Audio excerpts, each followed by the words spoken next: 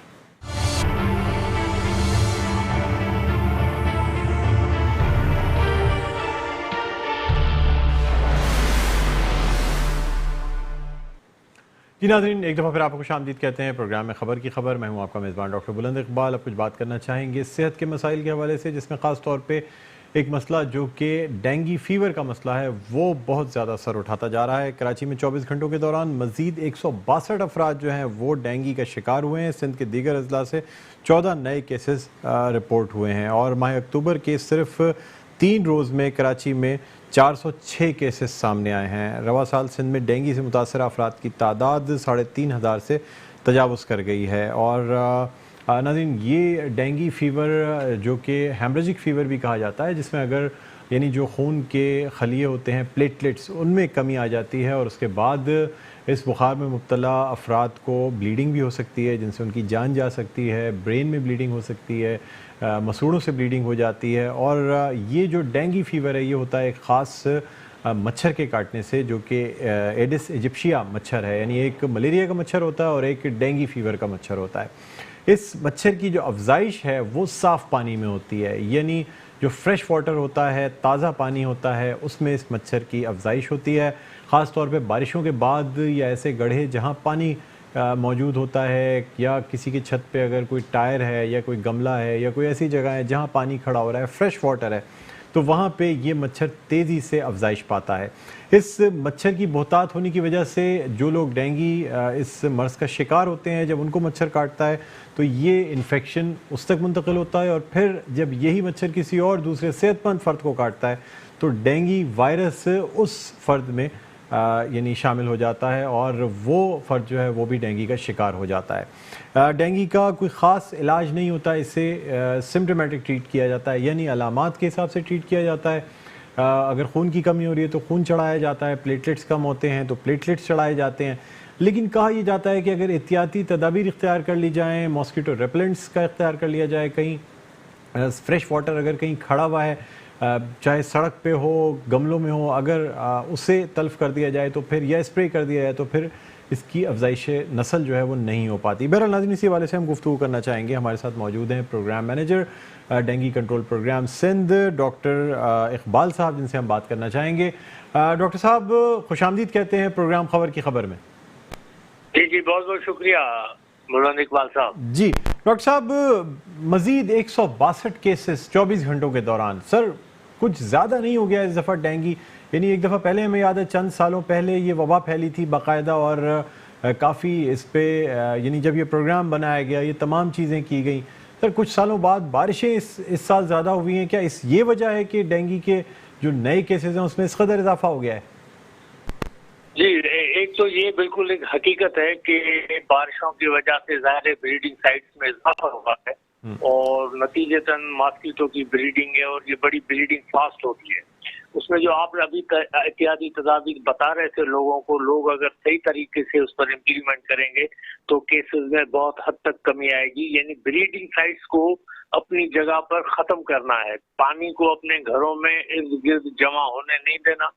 اور یہ ساری چیزیں جو آپ نے بتائیں اس پر عمل کرنا ہے۔ کیسز میں اضافے کا ایک تو سب سے بڑا سبب تو یہ ہے یقیناً، دوسرا یہ کہ یہ ایک پیٹرن آف ڈیزیز ہے۔ آپ اگر ہسٹری اٹھا کر دیکھ لیں گے تو گزشتہ 15 سالوں میں جب سے ڈینگی ہمارے پاس شروع ہوا ہے 94، اس کے بعد 2005 سے، اس کے ہر 2-3 سال کے بعد ایک آؤٹ بریک ہوتا ہے۔ اس وقت جیسے پورے ملک کی صورتحال ہے، کوئی 4 صوبوں میں ڈیزیز کا آؤٹ بریک ہے، تو یہ سال اسی طرح سے ہے کہ ہم آؤٹ بریک کی سچویشن میں ہیں۔ اس میں ڈپارٹمنٹس کے ساتھ، گورنمنٹ کے ساتھ ساتھ لوگوں کو اپنا بڑا اہم رول پلے کرنا ہے، اپنے خاص طور پہ سیفٹی میجرز اٹھانے ہیں۔ لیکن یہ بھی ہے کہ ہم نے اپنا سرویلنس سسٹم کو بھی اس سال کافی امپروو کیا ہے، اور وہ ہاسپٹلس بھی جو پہلے ہمیں رپورٹ نہیں کرتے تھے، ہم ان سے بھی رپورٹس لینے میں کامیاب ہوئے ہیں۔ نتیجتاً ظاہر ہے جو جب رپورٹنگ بڑھتی ہے، سرویلنس سسٹم بہتر ہوتا ہے، تو پھر کیسز کی زیادہ سامنے بھی آ جاتے ہیں۔ ڈاکٹر صاحب آپ یہ نہیں سمجھتے کہ کیا احتیاطی تدابیر کے طور پہ جس طرح پہلے آپ نے اسپریز کا ذکر کیا تھا، پاؤڈرز کا ذکر کیا تھا جو کہ مختلف ایسی جگہوں پہ ڈالے گئے تھے جہاں ممکنہ طور پہ یہ ڈینگی کے جو یعنی یہ مچھر ہوتا ہے اس کی افزائش ہو سکتی ہے، اگر ہم زیادہ پریکاشنز لے لیتے تو اتنے کیسز سامنے نہ آتے؟ دیکھیں بریڈنگ سائٹس موجود ہیں اور ہمارا آپریشن جو ہے وہ جہاں پر بھی پانی ہے وہاں پر فریش واٹر، وہاں ہماری اسپیشل ٹیمیں ہیں جو لارویسیڈل کیمیکلز ہیں وہ اس پانی میں بالکل ڈال رہے ہیں، لیکن شہر اتنا وسیع ہے کہ ظاہر ہے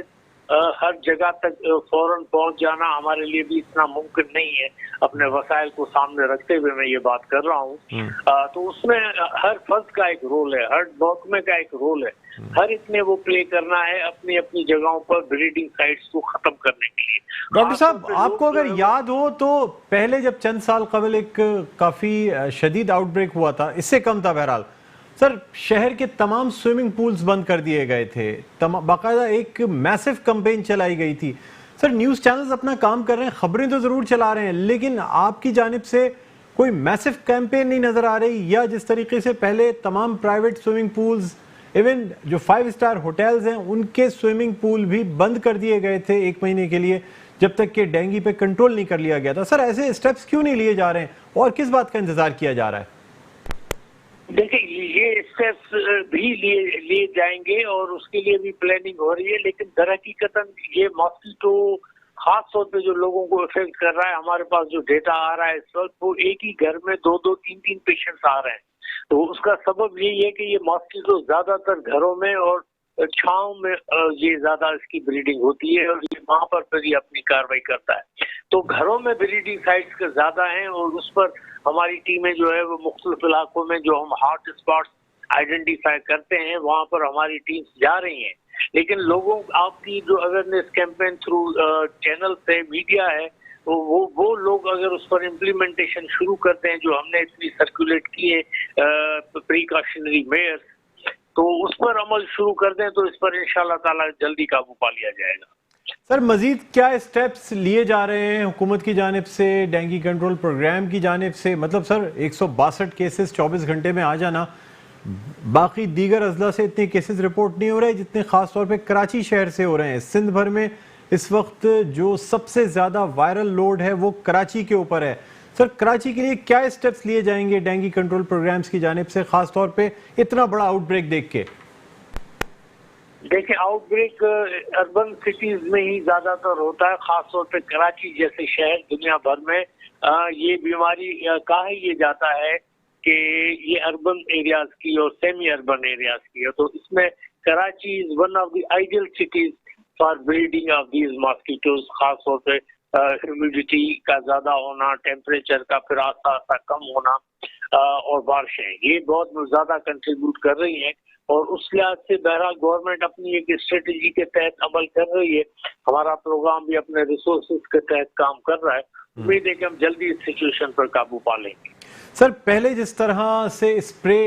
کرتی ہوئی ٹیمیں نظر آتی تھیں ایک دن میں، یعنی سر جب اسپرے کا اعلان کیا جاتا تھا تو پورے شہر میں گاڑیاں اسپرے کرتی گھوم رہی ہوتی تھیں،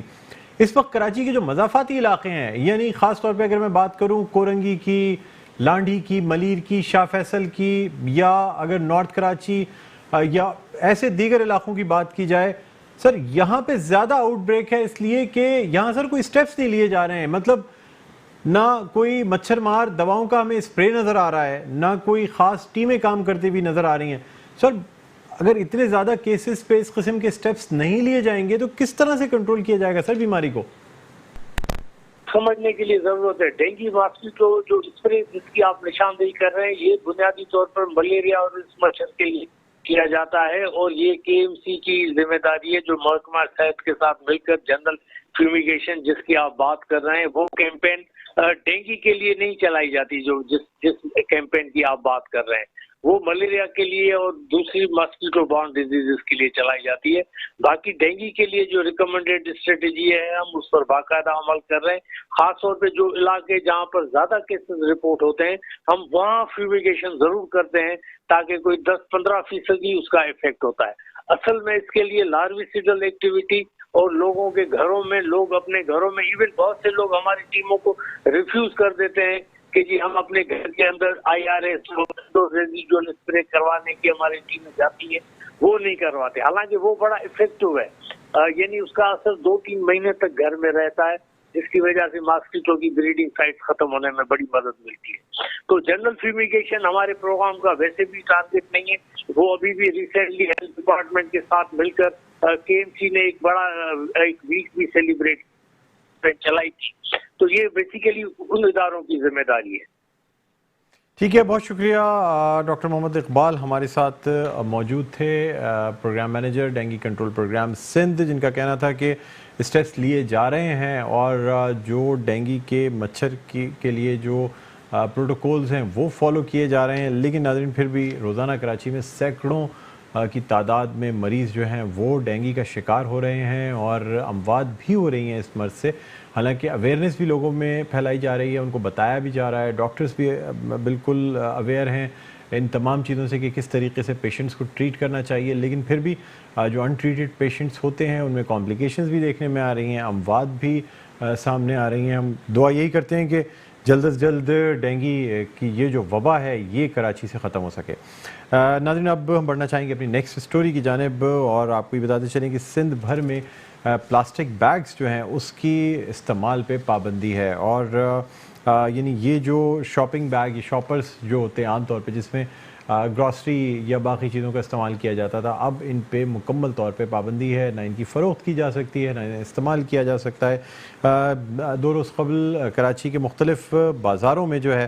وہ چھاپا بھی مارا گیا اور ساتھ ہی ساتھ جو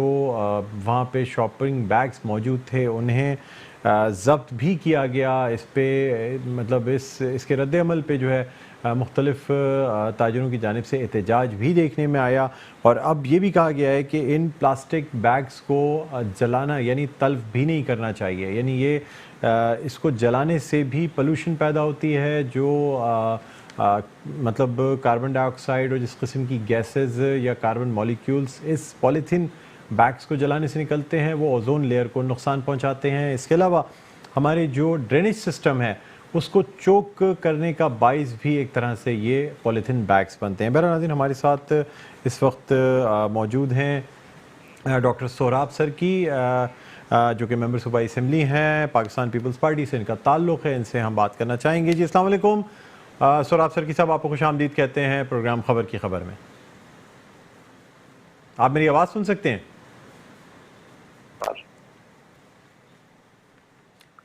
میری آواز آ رہی ہے؟ جی جی جی بالکل بالکل، آپ میری آواز سن سکتے ہیں سہراب سرکی صاحب؟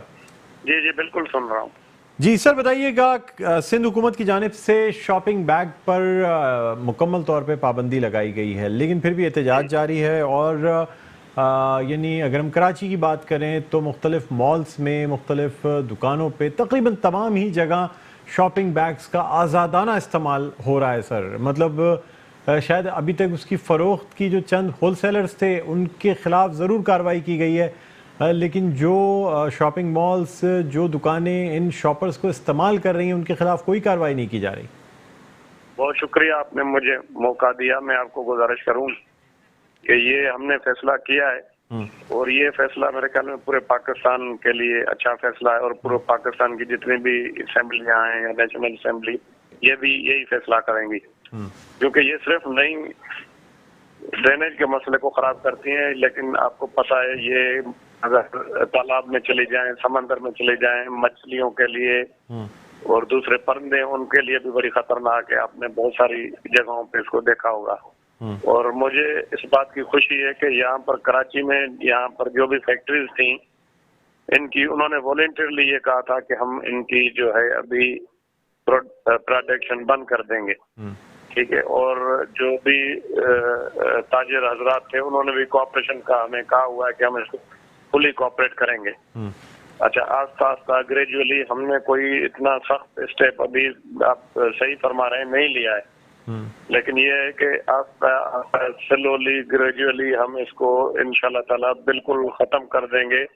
اور جہاں پر کوئی مجبوری ہے ابھی تک یہ وہاں پر بک رہی ہیں یا یہاں پر نہیں بن رہی ہے. سوراب سرکی صاحب، آپ کے علم میں ہوگا پہلے بھی پاکستان میں کئی دفعہ ان پولیتھین بیگز پہ پابندی لگائی جا چکی ہے. خاص طور پہ پہلے یہ کہا گیا تھا کہ جو فوڈ گریڈ پولیتھین ہوگی یا پلاسٹک بیگز ہوں گے ان کو الاؤ کر دیا جائے گا،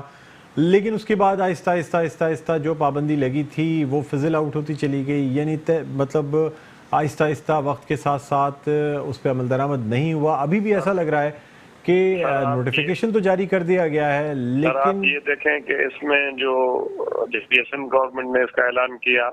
اس میں میڈیا نے فل سپورٹ کی اس چیز کی، اور جو تاجر حضرات ہیں انہوں نے سپورٹ کی. ہمارے جو اویئرنیس پروگرام تھا، ہمارے منسٹر صاحبان یا دوسرے چیف منسٹر صاحب نے سب جتنے بھی اسٹیک ہولڈر ہیں ان سے میٹنگز کی، انہوں نے بھی اس چیز کی سپورٹ کی، کیونکہ یہ تو سب کا مسئلہ ہے نا. یہ بات نہیں ہے کہ صرف کوئی جو یہ تاجر ہیں ان کا مسئلہ ہے، تاجروں کا بھی یہ مسئلہ ہے. جب آپ کو پتا ہے کہ یہاں پر شہر میں روڈ پر پانی ہوتا ہے اور یہ اتنی خطرناک ہے، آپ کو پتا ہوں کہ یہ 80-90 سال تک اس کی جو لائف ہے، اگر یہ نیچے زمین میں دبی ہو تو یہ ایبزارب نہیں ہوتی ہے. یہ ٹیکنیکل آدمی اس بات کو سمجھتے ہیں، آپ بھی سمجھتے ہیں اس کو. تو یہ بہت خطرناک ہے اور یہ بہت سارے ممالکوں میں بالکل اس پہ 100% بین ہے. اور انشاءاللہ تعالی سوراب سرکی صاحب، میں یہ جاننا چاہوں گا کہ کسی بھی چیز پہ پابندی لگانے سے پہلے اس کے متبادل کا انتظام کیا جاتا ہے، یعنی باقاعدہ ایک بیک اپ پلان بنایا جاتا ہے، ڈیڈ لائنز دی جاتی ہیں. سر آہستہ آہستہ چیزوں کو ریپلیس کیا جاتا ہے نا. اوور نائٹ آپ اگر آج پابندی لگا دیں، اور ابھی بھی نہیں ہے، میں آپ کو بتاؤں اوور نائٹ نہیں ہے، ابھی بھی ہم سلولی گریجولی کر رہے ہیں، آہستہ آہستہ. جب اویئرنیس آتی جائے گی، اور یہاں پر جو فیکٹریاں یہاں پر بنا رہی تھیں انہوں نے خود والنٹیرلی فیکٹریاں بند کی، ہم سے کہا کہ ہم بند کرتے ہیں، کوئی الٹرنیٹ کوئی کام کریں گے. ٹھیک ہے، یہاں پر انشاءاللہ تعالیٰ کراچی میں سندھ میں جو فیکٹریز اس طرح کی بیگیں بنا رہی ہیں وہ بالکل کمپلیٹلی بند ہوں گی. اب دوسرا یہ ہوگا کہ لاہور سے یا کسی اور جگہ پہ کوئی اس کی فیکٹری ہو، وہاں سے یہ آ جائے یہاں پر کسی طریقے سے، تو پھر اگلا ہمارا اسٹیپ یہ ہوگا کہ باہر سے آنے بھی بند کیا جائے. نہیں سر، پنجاب حکومت کی جانب سے بھی سائملٹینیس پابندی لگا دی گئی ہے اور پنجاب حکومت کی جانب سے بھی کریک ڈاؤن کیا جا رہا ہے. میں یہ کہہ رہا ہوں کہ اگر یہ پورے ملک کے مفاد میں ہے، اور یہ جس طرح آپ کہتے ہیں بیک وقت آہستہ آہستہ سلولی گریجولی پورے پاکستان کے اندر اگر اس پہ اویئرنیس کی جائے، لوگوں کو بتایا جائے کہ اس کا نقصان ہوگا اور نقصان ہو رہا ہے، اور میرے خیال میں لوگ کیسے چاہیں گے کہ ان کا نقصان ہو. انشاءاللہ تعالیٰ بالکل اس پہ عمل ہوگا. پہلے آپ کو پتا ہے کہ یہاں پر کھلے عام یہاں پر گٹکا چلتا تھا، مال پوڑی چلتی تھی، بہت سارے ایسے نشے کی چیزیں. اس پہ جب قانون اسمبلی میں تو کافی اس پہ افیکٹولی کام بھی ہوا ہے، کافی وہ جو ہے نا اس میں کمی آئی ہے. میں بالکل ابھی آپ سے ایگری کرتا ہوں کہ مکمل طور پر اس پہ کنٹرول نہیں ہو پا رہا ہے، لیکن یہ ہے کہ قانون بنا ہوا ہے اور اس قانون پہ آہستہ آہستہ عمل ہو رہا ہے، اور انشاءاللہ تعالیٰ ایک دن آپ دیکھیں گے کہ کھلی جو ہے انفورس ہوگا قانون، اور کوئی بھی آدمی اس میں کامیاب نہیں ہوگا. ٹھیک ہے، بہت شکریہ سوراب سرکی صاحب، پاکستان پیپلز پارٹی کے رہنما اور ممبر صوبائی اسمبلی ہمارے ساتھ موجود تھے. اور ناظرین، اب ہم کچھ ذکر کرنا چاہیں گے کراچی میں اسٹریٹ کرائمز کے حوالے سے. یعنی یہ اسٹریٹ کرمنلز جو ہیں وہ بے قابو ہو گئے ہیں، پولیس روک تھام میں ناکام ہے. کراچی میں جگہ جگہ موبائل اسنیچنگ، فائرنگ کے واقعات، خاص طور پہ ڈکیتی میں یعنی مزاحمت کے دوران فائرنگ کی جا رہی ہے. ایک طالبہ بھی آج جاں بحق ہوئی. اس کے علاوہ مختلف لوگ ہم دیکھتے ہیں کہ CCTV فوٹیج